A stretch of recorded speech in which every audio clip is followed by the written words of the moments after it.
Majelis Jemaat GPB Sawangan Depok bersama semua pengurus Pelkat mengucapkan selamat datang dan selamat beribadah di hari Minggu 23 sesudah Pentakosta. Kepada saudara-saudara yang baru pertama kali hadir dalam ibadah di Jemaat GPB Sawangan, Majelis Jemaat mengucapkan selamat datang.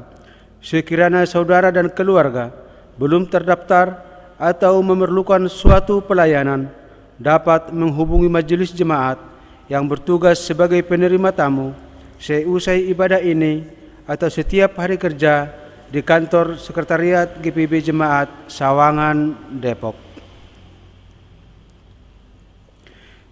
Kiranya ibadah yang kita lakukan saat ini berkenan di hadapan Tuhan dan kita diberkati oleh-Nya.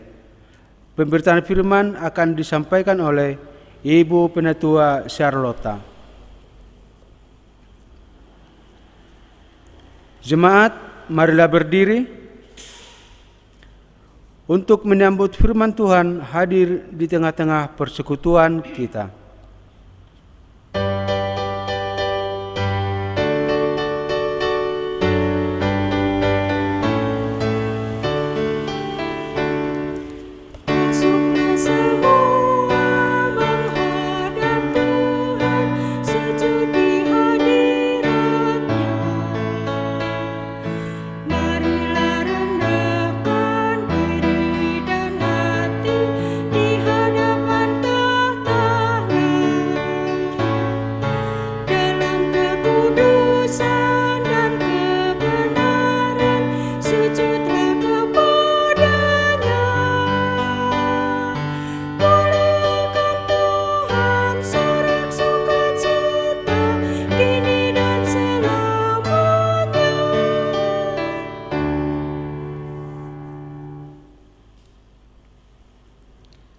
Pertolongan kita adalah dalam nama Tuhan yang menjadikan langit dan bumi.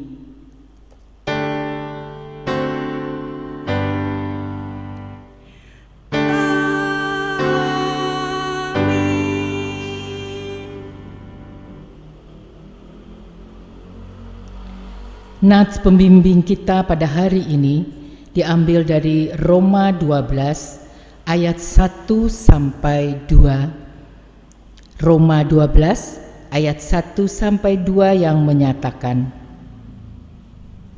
"Karena itu saudara-saudara, demi kemurahan Allah, aku menasihatkan kamu supaya kamu mempersembahkan tubuhmu sebagai persembahan yang hidup, yang kudus dan yang berkenan kepada Allah. Itu adalah ibadahmu yang sejati. Janganlah kamu menjadi serupa dengan dunia ini, tetapi berubahlah oleh pembaharuan budimu, sehingga kamu dapat membedakan manakah kehendak Allah, apa yang baik, yang berkenan kepada Allah, dan yang sempurna." Kasih karunia dan damai sejahtera dari Allah Bapa kita dan dari Tuhan Yesus Kristus menyertai kamu. Dan menyertaimu juga.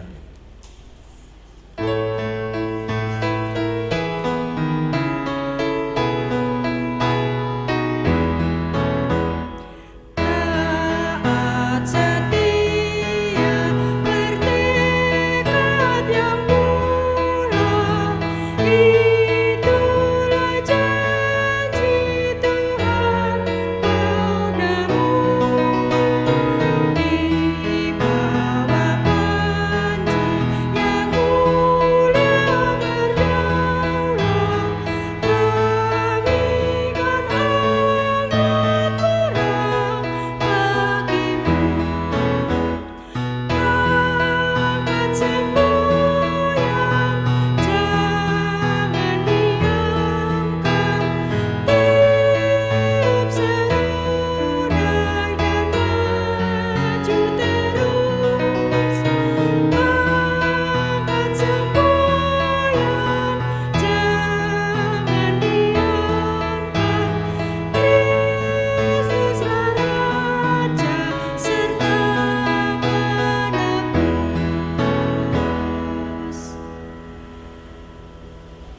Jemaat silahkan duduk.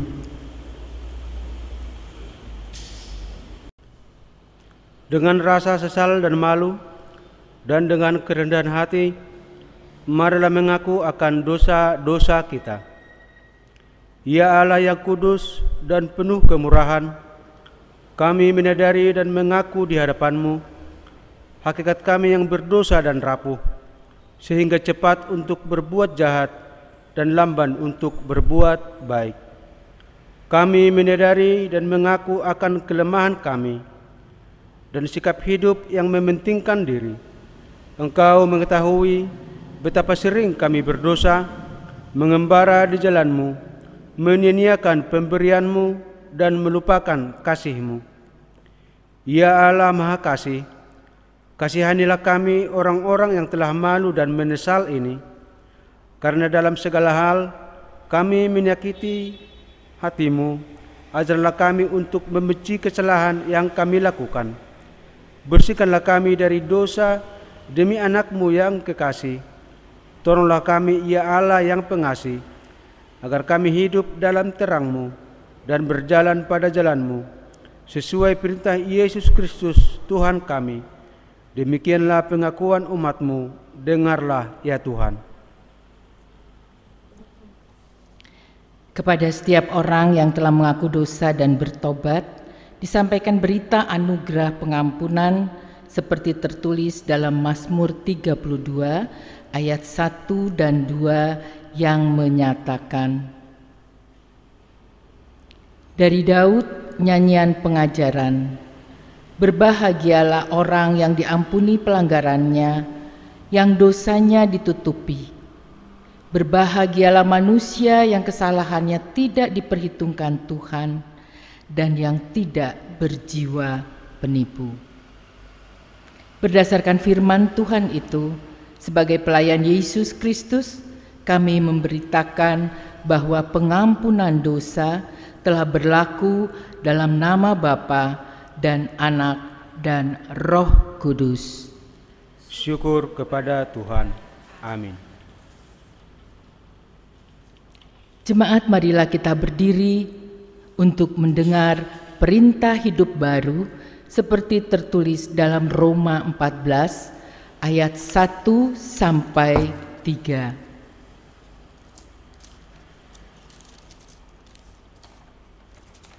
Roma 14 ayat 1 sampai 3 yang menyatakan, terimalah orang yang lemah imannya tanpa mempercakapkan pendapatnya, yang seorang yakin bahwa ia boleh makan segala jenis makanan, tetapi orang yang lemah imannya hanya makan sayur-sayuran saja. Siapa yang makan, janganlah menghina orang yang tidak makan, dan siapa yang tidak makan, janganlah menghakimi orang yang makan, sebab Allah telah menerima orang itu. Roh Kudus penolong kita mewujudkan kemuliaan Allah dalam seluruh hidup dan kesaksian kita di dunia.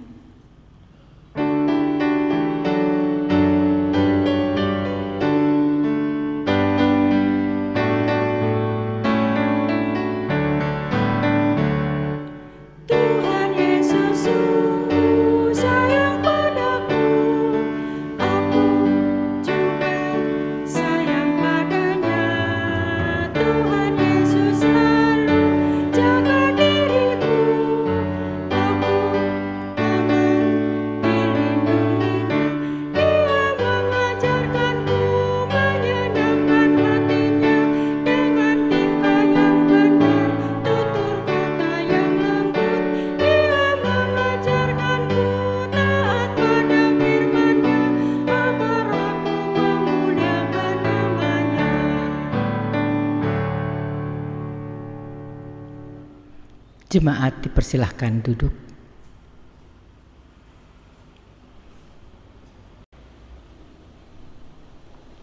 Jemaat, kita akan masuk dalam pemberitaan firman. Namun sebelumnya, mari kita berdoa. Kita berdoa.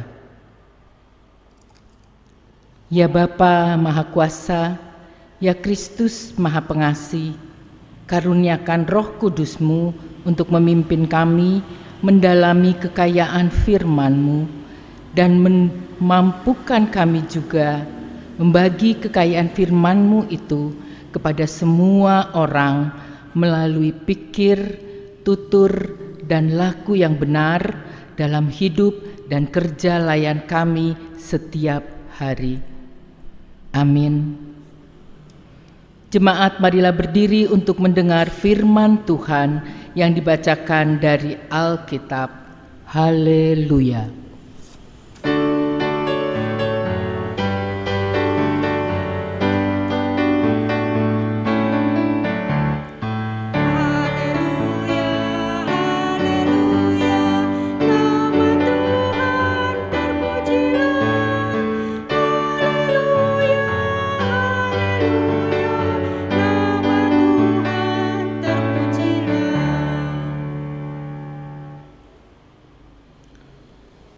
Bacaan Alkitab hari ini dari Imamat pasal 8 ayat 1 hingga ayatnya yang ke-30 yang menyatakan,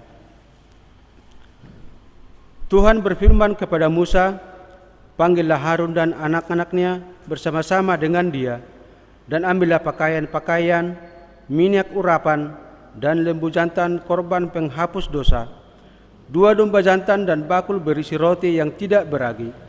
Lalu suruhlah berkumpul segenap umat ke depan pintu kemah pertemuan.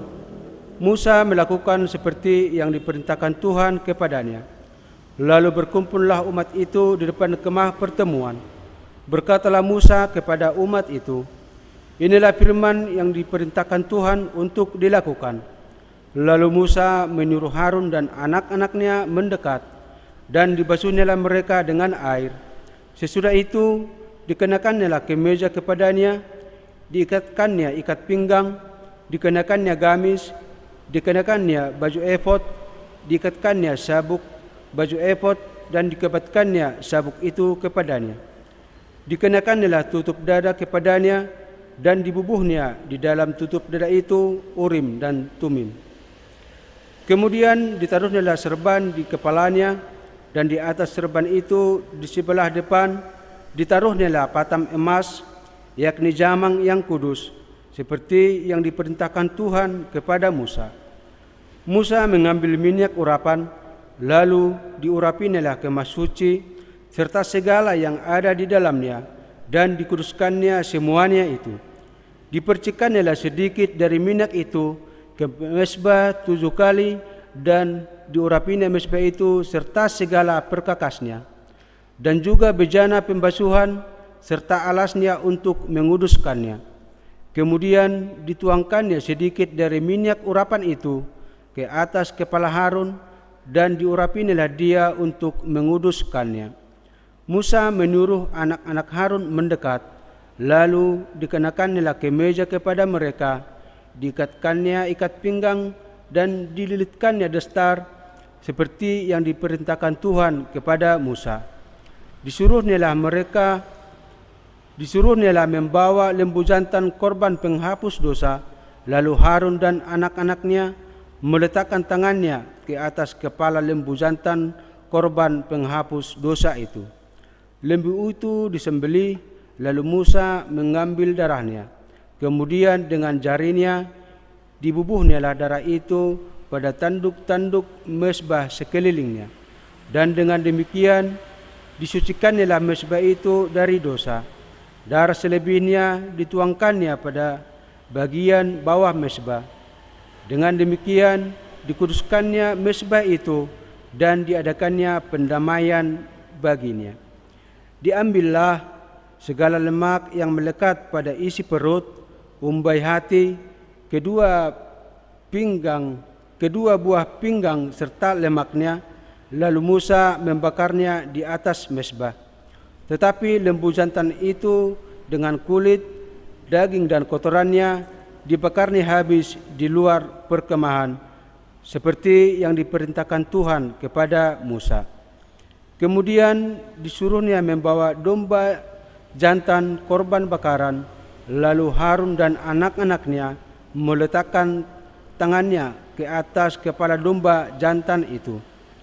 Domba itu disembelih, lalu Musa menyiramkan darahnya pada mezbah sekelilingnya. Domba itu dipotong-potong menurut bagian-bagian tertentu. Lalu Musa membakar kepalanya dan bagian-bagiannya dan lemaknya. Tetapi isi perut dan betisnya dibasuh dengan air. Lalu Musa membakar seluruh domba jantan itu di atas mezbah. Itulah korban bakaran yang baunya menenangkan, yakni suatu korban api-apian bagi Tuhan, seperti yang diperintahkan Tuhan kepada Musa.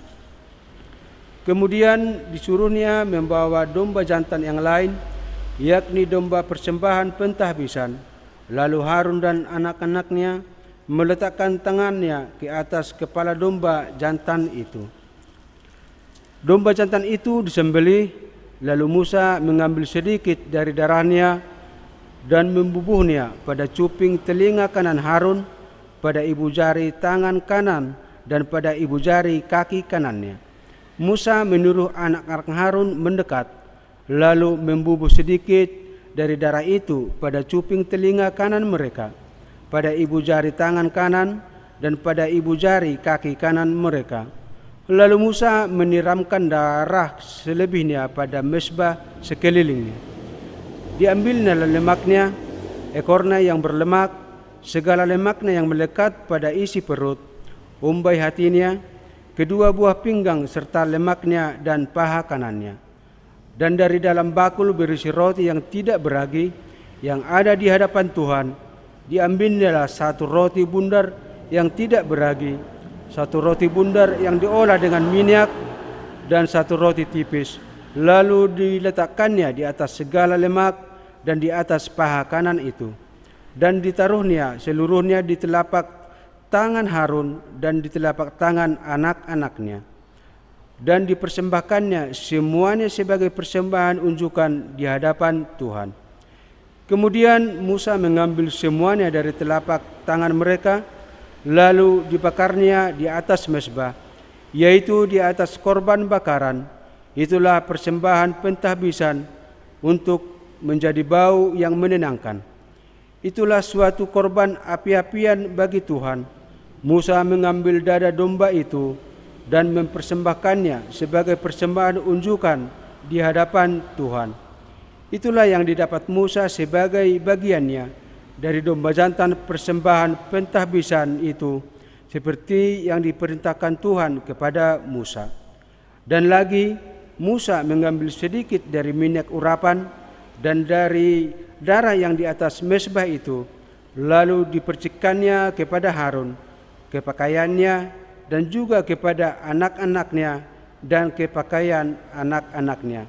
Dengan demikian ditasbihkannya Harun, pakaiannya, dan juga anak-anaknya dan pakaian anak-anaknya.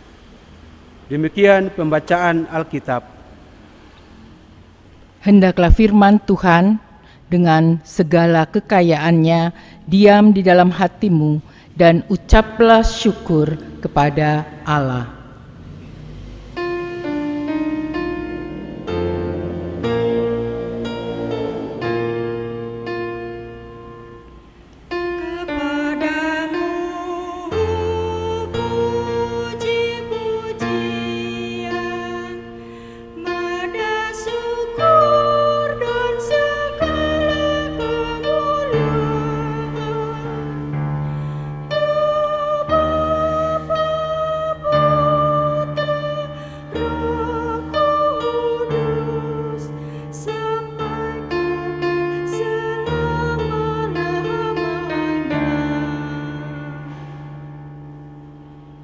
Jemaat disilahkan duduk.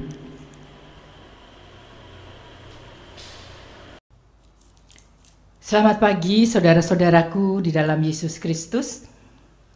Kita sudah membaca dari Imamat 8 ayat 1 sampai 30. Di dalam SGDK, renungan kita hari ini berjudul Persembahan yang berkenan kepada Allah. Dan di dalam Sabda Bina Umat diberi judul keteladanan Musa menjadi gembala dan pelayan yang taat. Perikop kita pada hari ini, Lai memberi judul adalah pentahbisan Harun dan anak-anaknya. Dalam perikop bacaan kita hari ini, tokoh-tokoh yang diangkat di sini adalah Musa, Harun beserta anak-anaknya. Musa yang di dalam perikop ini adalah hamba Allah yang diperintahkan Allah untuk mentahbiskan Harun beserta anak-anaknya untuk menjadi imam bangsa Israel. Musa sebagai hamba Allah mengikuti semua persyaratan yang harus dijalankan oleh Harun dan anak-anaknya yang diperintahkan Allah dalam ayat 1. Tuhan berfirman kepada Musa, "Panggillah Harun dan anak-anaknya bersama-sama dengan dia, dan ambillah pakaian-pakaian, minyak urapan dan lembu jantan korban penghapus dosa, 2 domba jantan dan bakul berisi roti yang tidak beragi." Itu perintah pertama Tuhan yang harus Musa jalankan. Kita dapat melihat di sini apabila kita membaca lagi seluruh ayat-ayat yang ada di dalam perikop ini dari ayat 1 sampai ayatnya yang ke-30. Musa sangat mengikuti semua persyaratan yang harus dijalankan oleh Harun dan anak-anaknya yang diperintahkan Allah. Musa menjalankan dari memanggil Harun dan anak-anaknya, memanggil umat Israel untuk berkumpul untuk menyaksikan upacara pentahbisan itu. Ayat-ayat selanjutnya juga menyatakan ketaatan Musa pada Allah dapat dibuktikan dari menjalankan upacara-upacara yang harus dijalankan Musa dan Harun beserta anak-anaknya tanpa mengurangi yang diperintahkan Tuhan. Ada 6 kali kalimat yang menyatakan beginilah seperti yang diperintahkan Tuhan. Kita bisa lihat di ayatnya yang keempat, ayatnya yang ke-9, ayat 13, ayat 17, ayat 21, dan ayat 29. Di situ dikatakan seperti yang diperintahkan Tuhan kepada Musa. Jadi melalui perikop bacaan kita hari ini menunjukkan bahwa Musa benar-benar taat dalam menjalankan perintah Tuhan untuk mentahbiskan Harun dan anak-anaknya sebagai imam bangsa Israel. Tokoh lainnya, Harun dan anak-anaknya, juga taat akan perintah Tuhan. Mereka mengikuti apa yang harus mereka jalani untuk menjadi imam. Karena mereka paham betul bahwa semua yang diperintahkan Allah melalui Musa harus mereka jalankan. Karena itu adalah persyaratan untuk menjadi imam umat Israel. Semua prosesi pentahbisan Harun dan anak-anaknya sangat teratur dan teliti dan sangat bermakna. Ayat 22 sampai 25 ini adalah hal yang berkaitan dengan domba persembahan penahbisan. Kita baca ayatnya yang ke-22. Kemudian disuruhnya membawa domba jantan yang lain, yaitu domba persembahan pentahbisan. Lalu Harun dan anak-anaknya meletakkan tangannya ke atas kepala domba jantan itu. Domba jantan itu disembelih, lalu Musa mengambil sedikit dari darah dan membubuhinya pada cuping telinga kanan Harun, pada ibu jari tangan kanan, dan pada ibu jari kaki kanan. Darah domba ini diolesi pada telinga, tangan dan kaki Harun dan anak-anaknya. Pengolesan itu dimaksudkan untuk melindungi orang dari kuasa-kuasa jahat. Arti ritual itu juga merupakan kesediaan menggunakan telinga untuk mendengar suara Allah, tangan untuk bekerja bagi Allah, dan kaki dipakai untuk berjalan bagi Allah. Sehingga semua hidup dan karya mereka benar-benar dipersembahkan untuk kemuliaan nama Allah. Dengan prosesi pentahbisan yang begitu teratur, teliti, serta bermakna, menjadi seseorang sebagai imam, maka jabatan imam adalah sangat penting bagi bangsa Israel, karena imam adalah perantara hubungan manusia dengan yang ilahi. Imam harus dimasukkan ke dalam kuasa ilahi atau konsekrasi. Imam harus mencegah kenajisan dan keharaman dalam hidupnya. Imam harus tahir dan halal. Ayat 14 sampai 17 adalah merupakan tugas awal Harun dan anak-anaknya mempersembahkan korban penghapus dosa. Harun beserta anak-anaknya harus menjalani korban penghapusan dosa sebelum mereka diangkat menjadi imam.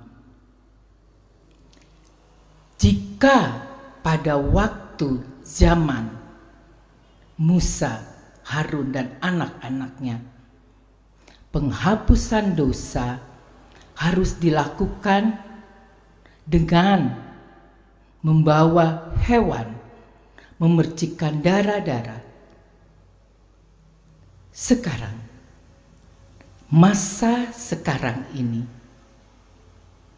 apakah itu juga harus dilaksanakan oleh orang untuk menjadi imam? Imam tidak hanya ada di gereja, tidak hanya ada pada ibadah-ibadah lainnya, tapi imam juga adalah kepala keluarga. Di masa sekarang ini, tetapkah seorang menganggap jabatan imam itu penting? Saya menjawab, ya. Imam sangat penting, baik ia berada di keluarga, terlebih dia berada di dalam persekutuan. Jemaat yang kekasih, dari dulu sampai sekarang, bagi umat yang percaya pada Allah, jabatan imam seharusnya penting. Kalau dahulu menjadi seorang imam harus melewati atau menjalani prosesi yang sangat banyak, sekarang menjadi imam, apakah ada syaratnya? Sekali lagi saya jawab, ya, ada syaratnya. Pertama, syarat yang harus dimiliki oleh seorang imam Kristiani adalah percaya dan imani Yesus Kristus yang adalah Tuhan dan Juru Selamat. Kenapa kita mempercayai Yesus sebagai Juru Selamat dan Tuhan? Karena Yesus adalah anak Allah. Seperti ada pada Yohanes 14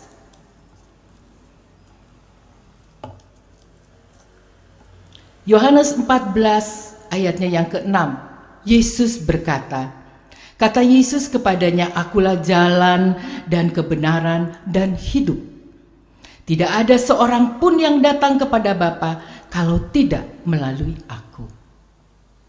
Imam dahulu kala dipercayai adalah orang yang menjadi perantara manusia dengan Allah.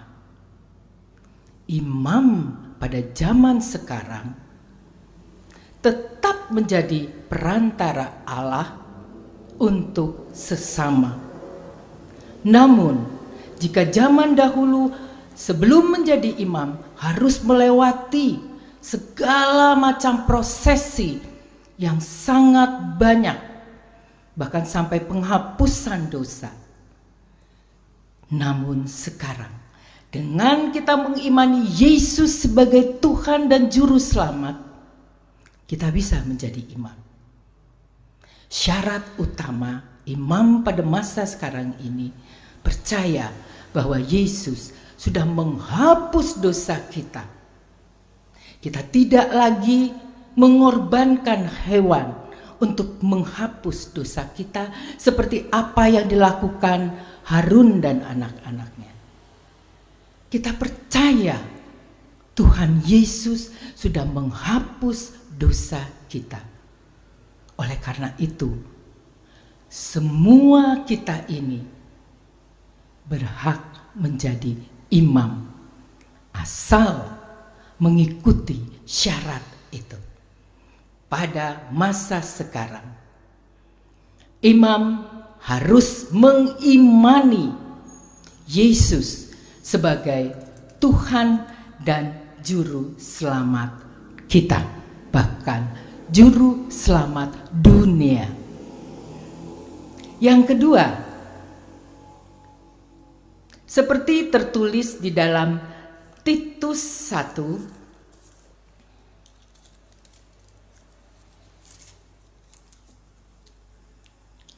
1 ayatnya yang ke-6 menyatakan, pada waktu itu Titus diutus oleh Paulus untuk tetap menjadi pelayannya di kota Kreta. Demikian Titus 1 ayat 6, yakni orang-orang yang tak bercacat. Nah, kalau mau jadi imam tidak bercacat, yang mempunyai hanya satu istri, yang anak-anaknya hidup beriman dan tidak dapat dituduh karena hidup tidak senonoh atau hidup tidak tertib. Menjabat sebagai seorang imam pada masa sekarang ini, itu syarat yang utama. Syarat-syarat yang seharusnya dimiliki oleh para imam zaman sekarang. Beriman pada Yesus Kristus dan terus berusaha hidup kudus di mata Tuhan, itu juga adalah syarat untuk menjadi imam masa kini. Masa kini kepala keluarga pun adalah seorang imam bagi anggota keluarganya. Dan apakah imam di keluarga juga harus mengikuti persyaratan di atas? Jawabnya tentu harus. Ya, imam dalam keluarga pun harus mengikuti syarat-syarat yang sudah saya sebutkan tadi. Bapak Ibu bisa baca kembali di Yohanes 14 ayat 6 ataupun Titus 1 ayat 6. Imam keluarga Kristen tentu harus percaya bahwa Yesus Kristus adalah Tuhan dan Juru Selamat. Imam keluarga Kristus harus juga seperti yang saya katakan tadi di Titus 1 ayat 6. Dan yang juga merupakan syarat, sebaiknya imam keluarga Kristen pun hidup kudus. Dari menjadi imam keluarga, jika Tuhan berkenan memilih kita menjadi pelayannya dalam persekutuan, maka kita pun harus menjawab seperti yang ada di Yesaya 8 yang menyatakan, "Ini aku, utuslah aku." Jemaat yang kasih dalam Tuhan, kalau kita sudah menjadi imam dalam keluarga, kita mengikuti persyaratan yang Tuhan berikan melalui Alkitab ini, maka kita pun dapat menjadi imam di dalam persekutuan kita. Dalam kita menjalani tugas kita sebagai imam di dalam persekutuan kita, kita dapat mengambil teladan dari Musa, di mana Musa sangat taat akan perintah Tuhan, seperti pembacaan kita pada hari ini. Tuhan mengikuti semua perintah-perintah yang besar sampai yang sekecil-kecilnya. Kita lihat di sini ada baju, ada kemeja, ada percikan darah. Itu semua diikuti oleh Musa dengan teliti. Nah, jadikan Musa sebagai teladan di mana kita dipilih Allah sebagai pelayannya, sebagai imam di dalam persekutuan. Baik kita sebagai diakon, penatua, pendeta, pengurus pelkat dan sebagainya, ketaatan Musa hendaknya menjadi motivasi kita untuk melakukan kehendak Allah yang Allah perintahkan untuk kita di dalam tugas pelayanan kita dimanapun kita ditempatkan Tuhan. Kita harus setia dalam melaksanakan tugas panggilan kita. Sebagai pelayan Tuhan, kita dipanggil Tuhan juga untuk hidup kudus. Hidup kudus berarti kehidupan yang menjaga diri dari hal-hal yang tidak disenangi Allah. Hidup kudus menjamin segala upacara ibadah yang dijalankan berkenan di hadapan Allah. Itu pada masa yang lalu, dan kita berharap itu pun terjadi di masa kini. Apabila kita hidup kudus dalam kita melayani, tentu pelayanan kita mendapat berkat dari Allah. Mari saudaraku, jadilah imam atau pelayan bagi diri sendiri, bagi keluarga dan persekutuan kita, dengan taat pada perintah Allah dan hiduplah kudus. Tuhan memberkati kita semua. Salam sehat untuk kita semua. Amin.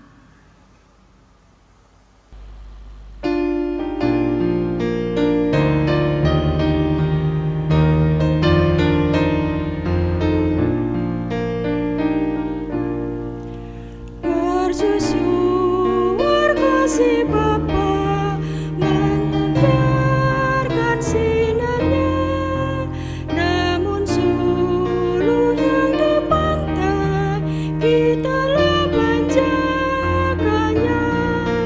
Pelihara sudut pantai walau hanya dikelam, agar tiada orang hilang di lautan yang seram.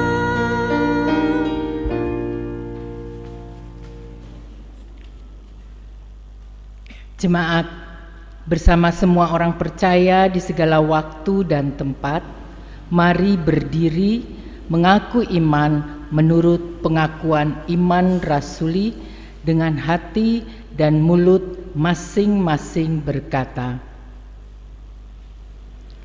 Aku percaya kepada Allah, Bapa yang Maha Kuasa, Khalik langit dan bumi, dan kepada Yesus Kristus, Anaknya yang tunggal, Tuhan kita, yang dikandung dari Roh Kudus, lahir dari anak darah Maria, yang menderita di bawah pemerintahan Pontius Pilatus, disalibkan, mati dan dikuburkan, turun ke dalam kerajaan maut, pada hari yang ketiga bangkit pula dari antara orang mati, naik ke sorga, duduk di sebelah kanan Allah Bapa yang Maha Kuasa, yang akan datang dari sana untuk menghakimi orang yang hidup dan yang mati. Aku percaya kepada Roh Kudus, gereja yang kudus dan am, persekutuan orang kudus, pengampunan dosa, kebangkitan daging, dan hidup yang kekal. Jemaat dipersilahkan duduk.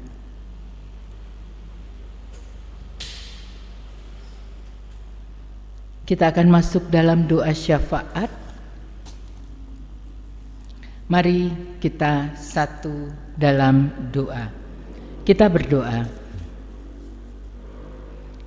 Terima kasih ya Allah, Bapa yang Maha Pengasih, Allah yang tidak pernah meninggalkan anak-anaknya yang setia berharap padanya. Bapa di surga, kami mengucap syukur karena hari ini kami sudah diingatkan kembali untuk meneladani Musa dalam kami melayani Tuhan.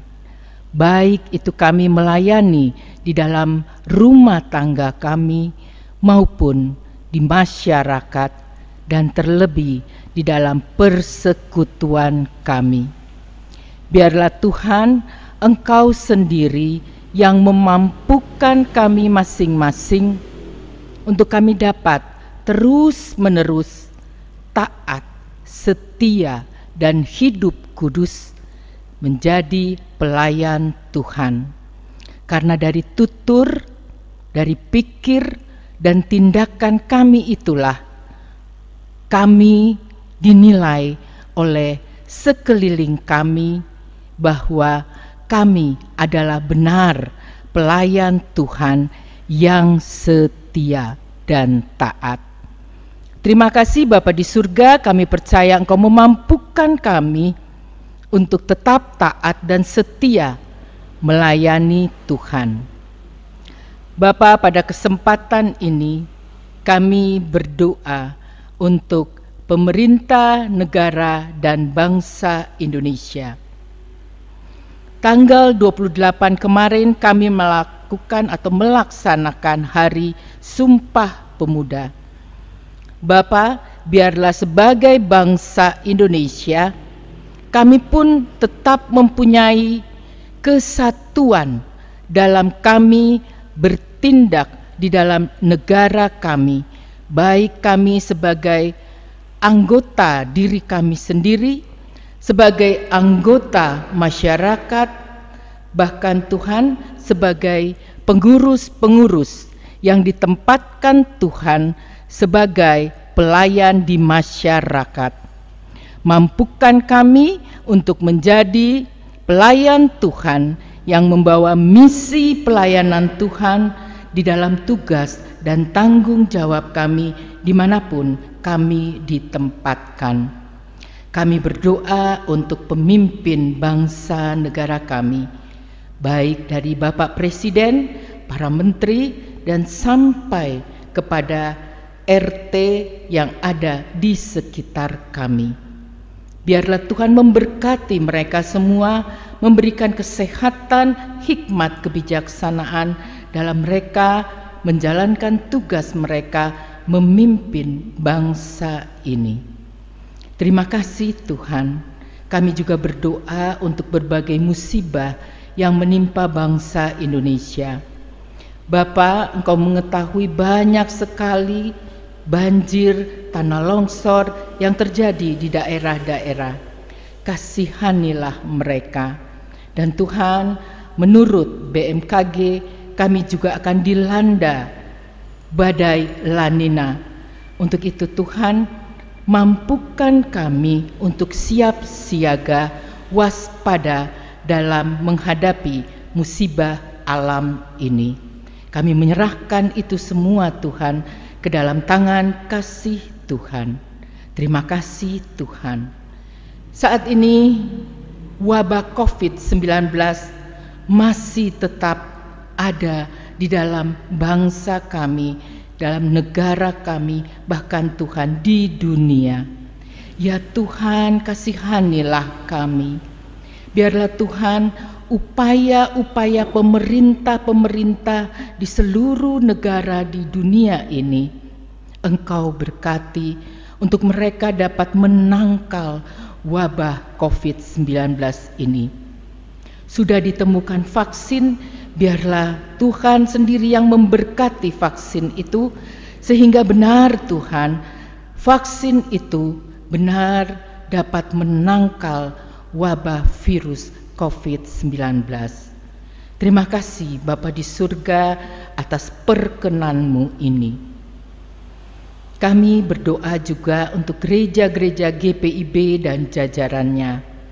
Tuhan Yesus, Engkau mengetahui pergumulan gereja-gereja GPIB dan jajarannya. Pada tanggal 30 Oktober yang lalu, GPIB berusia 72 tahun. Biarlah Tuhan, Engkau sendiri yang memberkati pelayanan dari seluruh gereja-gereja GPIB, bahkan Pospel maupun Bajem, di mana saja itu berada di bangsa atau negara kami Indonesia. Kami percaya berkat anugerah Tuhan tidak meninggalkan setiap upaya pengurus-pengurus ataupun pendeta-pendeta dan para diakon penatua, pelkat, komisi dalam menjalani pelayanan mereka dimanapun mereka berada untuk kemuliaan nama Tuhan di dalam persekutuan GPIB. Terima kasih Bapa di surga. Kami berdoa untuk pelkat, komisi-komisi panitia pembangunan. Tuhan berkati. Dan juga Tuhan, kami berdoa untuk para lansia. Ya Tuhan, sukacita, kasih sayang, berkat anugerah Tuhan selalu ada di dalam kehidupan para lansia kami ini. Dalam pergumulan jemaat, kami berdoa untuk Bapak Persulesi. Tuhan, Engkau mengetahui sakit penyakit yang dideritanya. Begitu juga Bapak W. Lestuni, Diaken M. Naiborhu. Tuhan, hadirlah dalam penderitaan mereka, dalam mereka merasakan sakit saat ini. Engkau angkat dan Engkau pulihkan kesehatan mereka, sehingga mereka juga dapat merasakan berkat Tuhan tidak pernah meninggalkan mereka, dan berkat kesehatan itu dapat mereka pakai untuk melaksanakan pelayanan dalam persekutuan kami ini. Terima kasih Bapa di surga. Untuk pemulihan kami berdoa untuk Ibu Evita Sinaga, Ibu Joyce Gagansa, Oma Ati De Freitas, Bapak Boy Huta Barat, Oma Sopa Kua. Tuhan hadir di dalam pemulihan mereka. Semangat kepada mereka Engkau berikan, sehingga mereka juga rindu untuk hidup sehat dan untuk melayani Tuhan dimanapun Tuhan tempatkan mereka. Terima kasih Tuhan Yesus. Kami berdoa juga untuk jemaat yang berulang tahun dan sukacita lainnya. Para duda janda, yatim piatu, kelompok lanjut usia, untuk diberikan kekuatan jasmani dan rohani. Biarlah Engkau sendiri yang menjadi pendamping mereka hari lepas hari selama mereka menjalani kehidupan di masa-masa ini dan masa yang akan datang. Terima kasih Bapa di surga.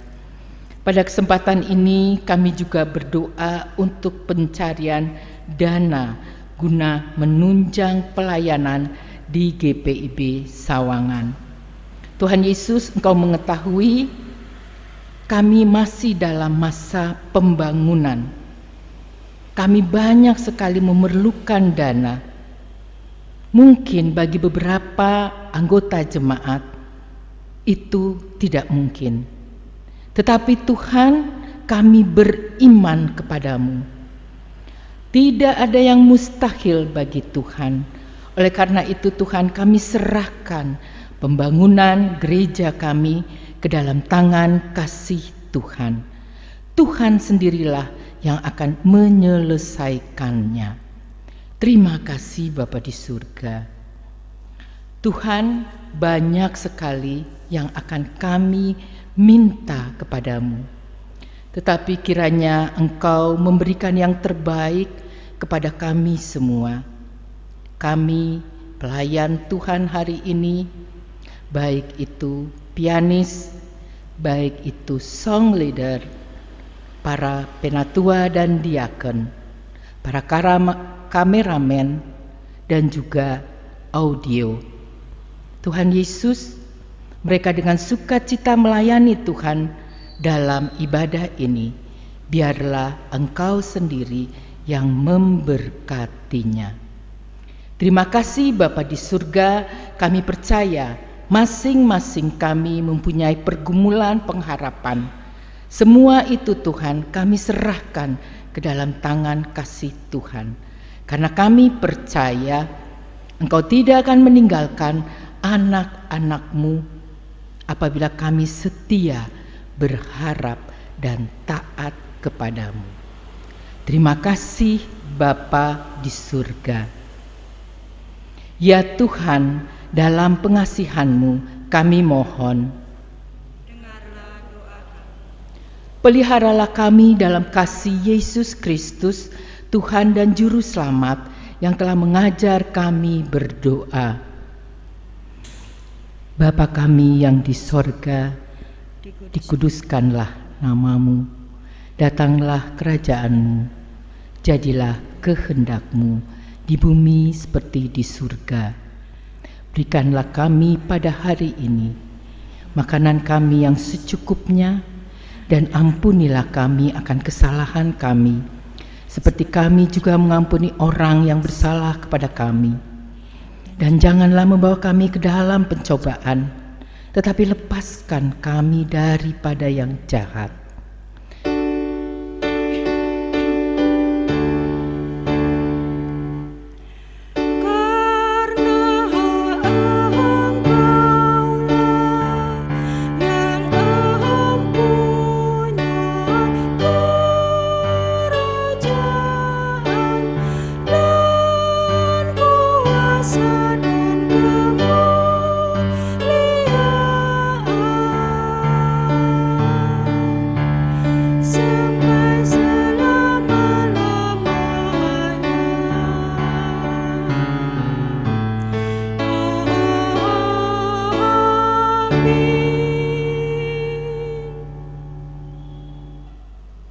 Pengucapan syukur. Marilah kita mengucap syukur kepada Tuhan dengan memberi persembahan kepadanya. Dengarlah nas Alkitab 1 Tawarik 29 ayat 9 yang menyatakan, bangsa itu bersukacita karena kerelaan mereka masing-masing, sebab dengan tulus hati mereka memberikan persembahan sukarela kepada Tuhan. Juga Raja Daud sangat bersukacita. Tuhan memberkati saudara dan persembahan saudara.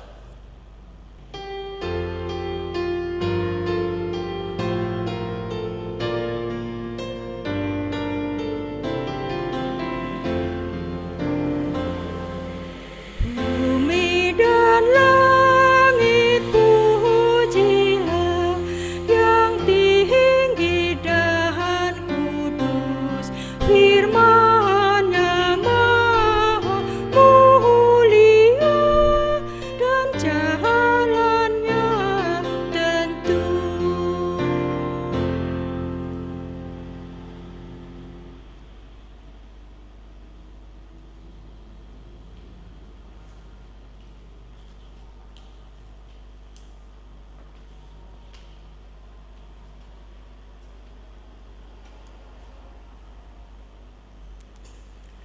Doa syukur.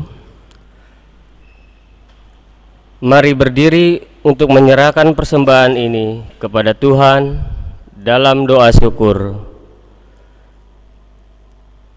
Kita berdoa. Ya Tuhan, terimalah persembahan syukur kami, yaitu umat yang telah Engkau selamatkan. Jadikanlah persembahan syukur kami ini sebagai berkat bagi sesama dan bagi pembangunan tubuh Kristus. Amin. Jemaat, saya persilakan duduk kembali.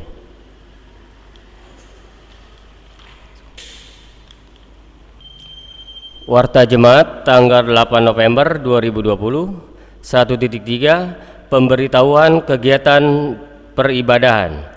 Untuk Minggu tanggal 15 November 2020, pengaturan kehadiran jumlah jemaat di Gedung Gereja Sawangan dibagi dua kelompok.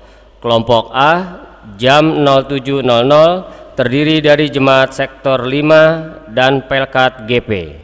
Kelompok B jam 17.00 terdiri dari jemaat sektor 1 dan 3. Minggu selanjutnya bergantian waktu kehadirannya dan akan diumumkan di web sektor. Untuk Gedung Gereja Ciseeng, jumlah warga jemaat yang hadir dibatasi sesuai dengan daya tampung Gedung Gereja Ciseeng. 5.1 jemaat yang berulang tahun pekan ini. Kepada jemaat dan keluarga yang berulang tahun atau HUT pernikahan dalam pekan ini, kami ucapkan selamat ulang tahun, Tuhan Yesus memberkati. Sidang Majelis Jemaat GPIB Sawangan triwulan 2 bulan Juli sampai dengan bulan September 2020 diadakan pada hari Sabtu 14 November 2020 pukul 09.00 di Gedung Gereja Sawangan. Demikian warta jemaat.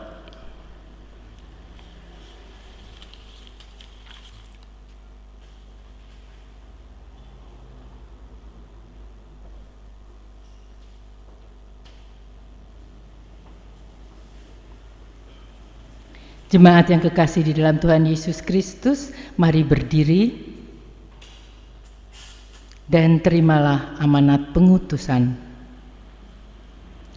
Pergilah, beritakanlah Injil melalui hidup dan kerjamu sehari-hari berdasarkan firman Tuhan yang telah kamu dengar.